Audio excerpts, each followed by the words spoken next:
Apa sih yang dimaksud dengan balance scorecard? Balance scorecard adalah kerangka kerja manajemen strategis yang digunakan untuk mengukur dan mengelola kinerja perusahaan secara komprehensif dengan fokus tidak hanya pada aspek keuangan tetapi juga perspektif pelanggan, proses internal, dan pembelajaran serta pertumbuhan yang dikembangkan oleh Robert Kaplan dan David Norton pada tahun 1992. Berikut 4 perspektif balance scorecard. Yang pertama, finansial atau keuangan. Yang kedua, customer atau pelanggan. Yang ketiga, internal proses atau proses internal. Yang keempat, learning and growth atau pembelajaran dan pertumbuhan. Keempat perspektif tersebut saling terintegrasi dan membentuk kerangka kerja yang seimbang untuk mengelola dan mengukur kinerja organisasi. Berikut tujuan balance scorecard. Yang pertama, membantu perencanaan strategi. Yang kedua, membantu mengomunikasikan strategi.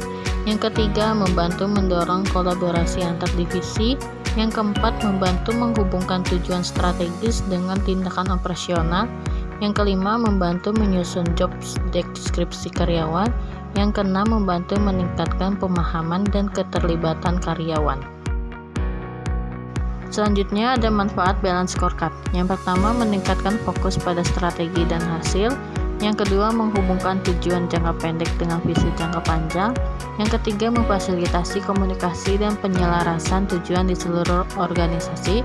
Yang keempat, memberikan gambaran holistik tentang kinerja organisasi.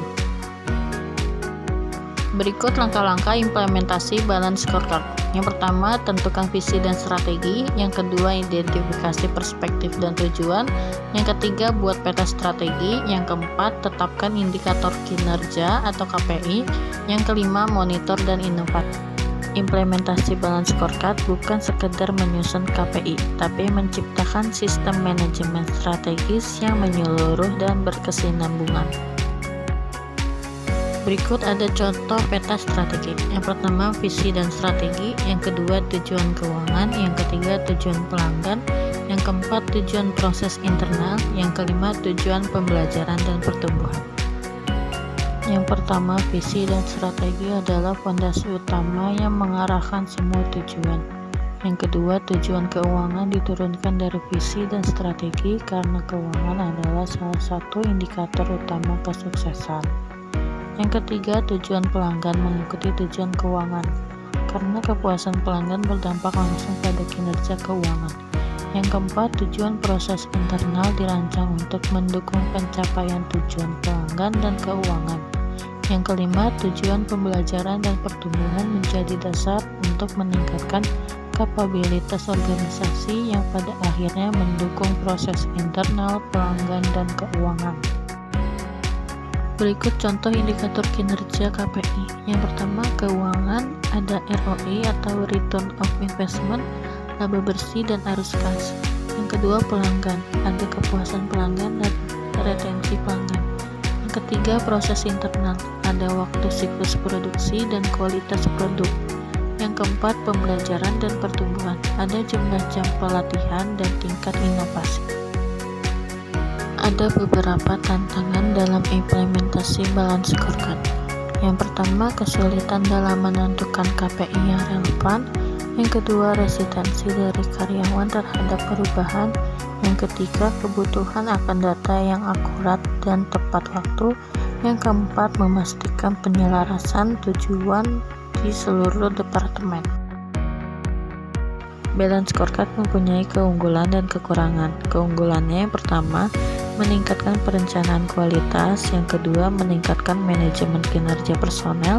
Yang ketiga, menyelaraskan inisiatif strategi bisnis.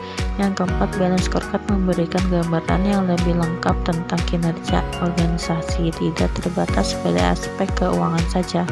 Kekurangannya yang pertama, sulit kontekstualisasi untuk jenis organisasi tertentu. Yang kedua, keterbatasan dalam pengukuran kualitatif.